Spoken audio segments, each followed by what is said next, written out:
Downtown Salt Lake City, multiple demonstrations are meeting face to face. We had a look of those at the top of the show, and now Fox 13's Sydney Glenn joins us live there again with a look at both sides. Sydney.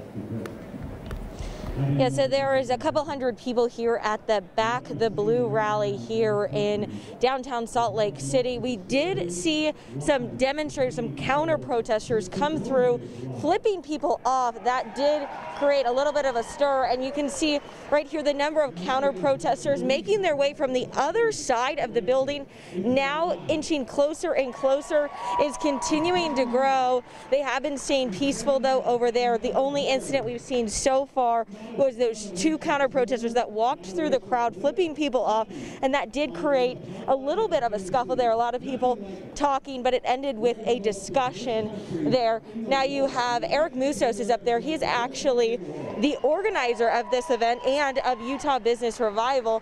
This Facebook group has about 20,000 members in it, and it started in response to the government beginning to issue stay-at-home orders because of COVID-19. They've had a couple different rallies related to COVID-19, but this is the first rally they've had saying "Back the Blue."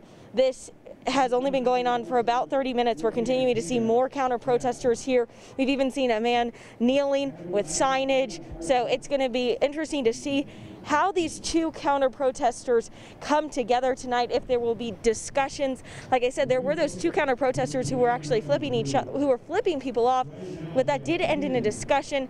We've seen that many times. So we're still waiting to see exactly what could happen, but the number of counter protesters moving from the opposite side of the building over closer here, inching closer and closer to this group here, continues to grow.